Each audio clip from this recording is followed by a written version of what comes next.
Tokkoffaa moototaa boqonnaa 3 lakkoofsa 16.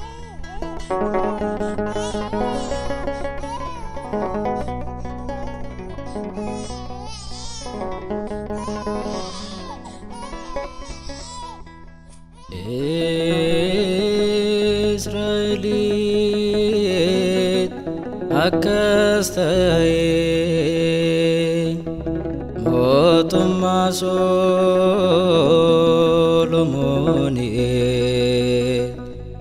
adota lamagidut wae mucha tokko kando hedesani kanjiro fololo shenkoni sesoni kani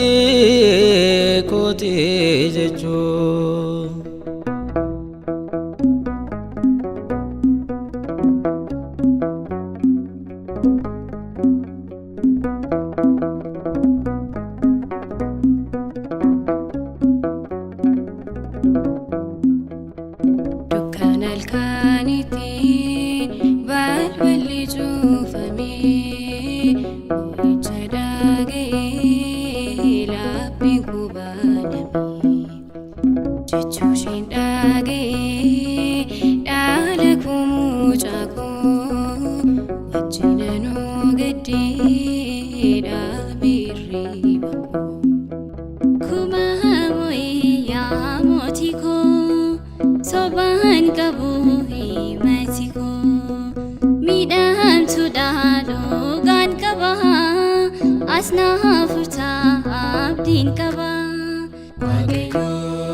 Tirani soosarra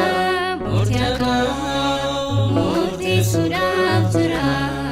murtiaka murti sudabjira sirri mishenjiru jalatiru ira kana qofan bika musbranjira kashiyot fakate tari mujan kuni suruda shimuti dogogora kuni ela koti muja koti goftan bika kama koti ani sobunaf murtesi tinfayedo atis isi Magayo tirati soosarra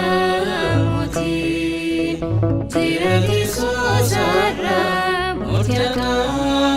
murti sudabjira murtiaka murti sudabjira Magayo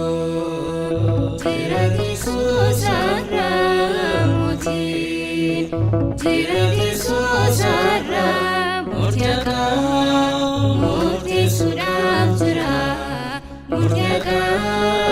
murti sudabjira mootiin Israa'el biratti dhimma kumaatama qaba kanaaf yeroon qisaasessu tarii garuu akka dubartoonni kun jedhan mucaan isaan irratti wal falman kana yoo ta'e mucichi albeedhaan bakka lamatti haa ba'u qaamni isaa qoodamee wal qixa isaan haa ga'u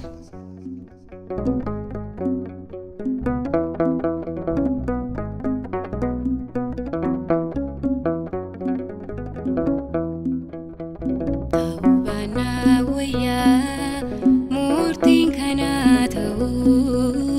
mucaan baqaffamee tokko lama ta'u nolachuuf hin ta'in gaaraan nu gubataa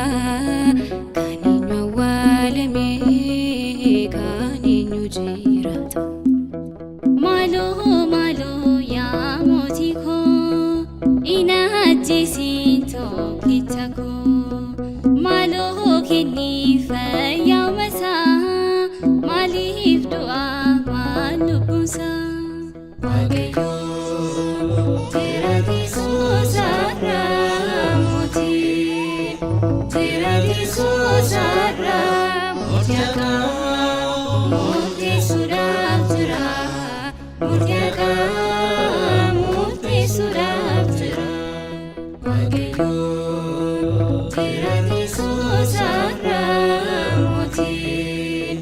tirati soosarra murtiaka murti sudabjira murtiaka murti sudabjira